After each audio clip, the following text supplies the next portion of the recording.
नमस्कार, जय हिंद दोस्तों। स्वागत है आपका एक बार फिर से आपके चैनल फार्मेसी पॉइंट में। तो हमने फार्माकोथेराप्यूटिक्स का पहला चैप्टर कर लिया है और इसके बाद फार्माकोथेराप्यूटिक्स में जो भी चैप्टर हैं उनके बारे में हम डिस्कशन करेंगे।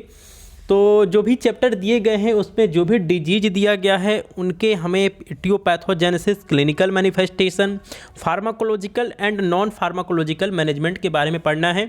तो उससे पहले हम जानेंगे कि इटियोपैथोजेनेसिस होता क्या है, क्लिनिकल मैनिफेस्टेशन क्या होता है, pharmacological and non pharmacological management of disease क्या होता है। तो सबसे पहले हम इनकी डिफिनीशन हमें पता होनी चाहिए, तभी हम इस चैप्टर को ठीक से पढ़ पाएंगे। तो आज की वीडियो में हम जानेंगे इटियोपैथोजेनेसिस क्या है, क्लिनिकल मैनिफेस्टेशन क्या होता है, pharmacological and non pharmacological management of disease क्या है। तो चलिए आज की वीडियो को शुरू करते हैं। उससे पहले आप इस वीडियो को लाइक अवश्य करें, आपका एक लाइक हमारे लिए बहुत ही ज़्यादा महत्वपूर्ण होता है। तो सबसे पहले हम जानेंगे इटियोपैथोजेनेसिस क्या है। तो चलिए हम पेज में आगे चलते हैं। यहाँ पे फार्मेसी पॉइंट का पेज आ चुका है। तो आप इस वीडियो को लाइक करें, साथ में चैनल को सब्सक्राइब करें, बेल नोटिफिकेशन को ऑन रखें और जो भी आपके क्लासमेट्स हैं, फ्रेंड्स हैं, उनके साथ इस वीडियो को शेयर अवश्य करें। तो सबसे पहले हम जानेंगे इटियोपैथोजेनेसिस क्या है। तो जो हमारा इटियोपैथोजेनेसिस टर्म है ये दो वर्ड से मिलकर बना है। पहला है इटियो और दूसरा है पैथोजेनेसिस। तो मैंने आपको इटियोलॉजी, पैथोलॉजी के बारे में बताया था। तो यहाँ से हम पेन को सेलेक्ट कर लेते हैं।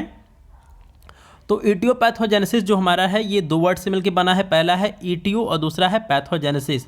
तो एक वर्ड होता है जिसको कहते हैं इटियोलॉजी। तो अगर आपने इटियोलॉजी के बारे में पढ़ा है तो इटियोलॉजी का मतलब होता है कॉजेटिव एजेंट। तो जैसे अगर आपको न्यूमोनिया होता है तो न्यूमोनिया जो बीमारी है उसका इटियोलॉजी यानी कि कॉजेटिव एजेंट होता है स्ट्रेप्टोकोकस न्यूमोनी।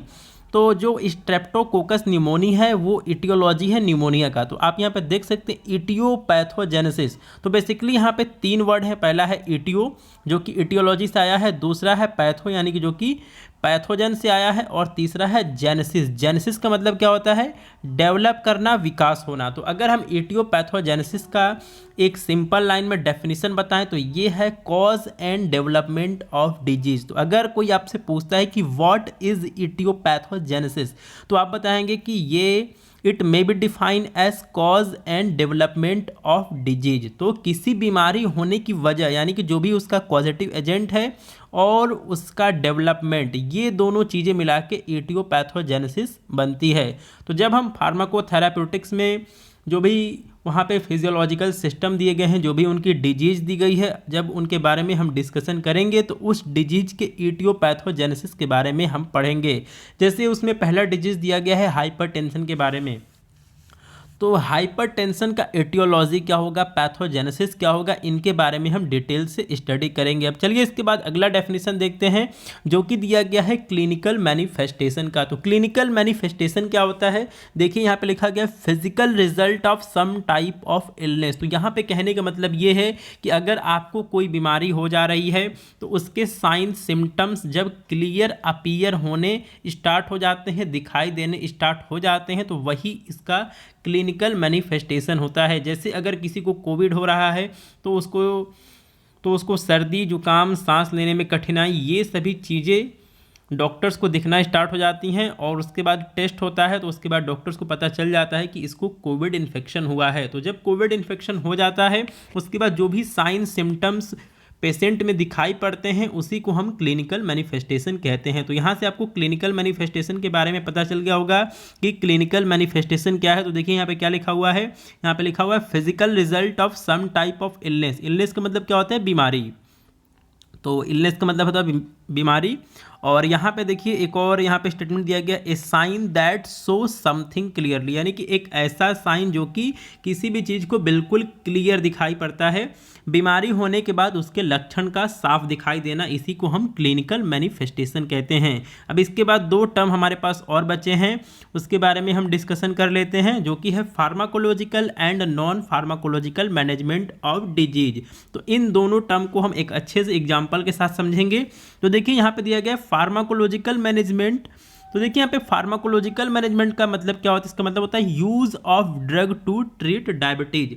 तो जैसे हम यहाँ पे एक एग्जांपल ले लेते हैं, जैसे किसी को डायबिटीज हो गया है, उसके बाद वो पेशेंट एक डॉक्टर के पास गया, तो जो उसका फार्माकोलॉजिकल मैनेजमेंट होगा यानी कि डायबिटीज़ को ठीक करने के लिए वो होगा कि जो भी डॉक्टर्स होंगे वो उसको एंटी डायबिटिक ड्रग प्रिस्क्राइब करेंगे। तो यहाँ पे लिखा है use of drugs to treat disease, यानी कि किसी भी बीमारी को ठीक करने के लिए अगर कोई मेडिसिन प्रिस्क्राइब की जाती है तो उसको हम फार्माकोलॉजिकल मैनेजमेंट कहते हैं। और यहाँ पे मैंने आपको डायबिटीज़ का एग्जांपल दिया है कि अगर कोई डायबिटीज़ का पेशेंट डॉक्टर के पास गया और डॉक्टर ने उसको एंटी डायबिटिक ड्रग प्रिस्क्राइब करी तो वो फार्माकोलॉजिकल मैनेजमेंट ऑफ डायबिटीज़ हो गया। अब इसके बाद नॉन फार्माकोलॉजिकल मैनेजमेंट क्या होता है? नॉन फार्माकोलॉजिकल मैनेजमेंट में क्या होता है कि do not use medicine to treat disease.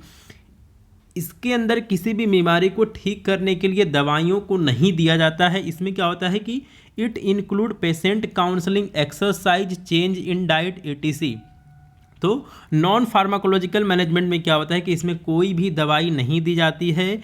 इसमें बेसिकली पेशेंट की काउंसलिंग की जाती है, उसको एक्सरसाइज करने के लिए कहा जाता है, उसको उसके डाइट में चेंज करने के लिए कहा जाता है, लाइफ स्टाइल में चेंज करने के लिए कहा जाता है।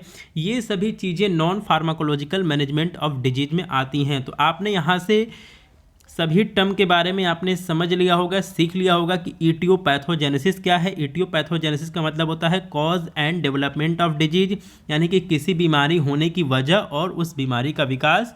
उसके बाद जो हमने अगला टर्म पढ़ा है वो है क्लिनिकल मैनिफेस्टेशन, जो और इसका मतलब होता है physical result of some type of illness, यानी कि अगर कोई बीमारी हो गई है तो उसके लक्षण जब हमें साफ दिखाई देने लगते हैं उसी को हम क्लिनिकल मैनिफेस्टेशन कहते हैं। इसके बाद अगले टर्म के बारे में हमने बात किया जो कि है pharmacological and non pharmacological management of disease.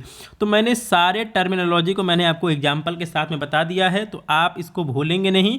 और इसके बाद जब हम चैप्टर 2 शुरू करेंगे तो जो उसमें डिजीज दी गई है उन सभी डिजीज में ये आपको 3-4 हेडिंग देखने को मिलेगी, जो कि है aetiopathogenesis, clinical manifestation, pharmacological and non pharmacological management of disease. तो दोस्तों आपको ये वीडियो कैसे लगी? आप इस वीडियो को लाइक करें, साथ में चैनल को सब्सक्राइब करें, बेल नोटिफिकेशन को ऑन रखें जिससे कि आने वाली सभी अपडेट्स आपको तुरंत मिल सके। तो आपका ये वीडियो देखने के लिए धन्यवाद। जय हिंद।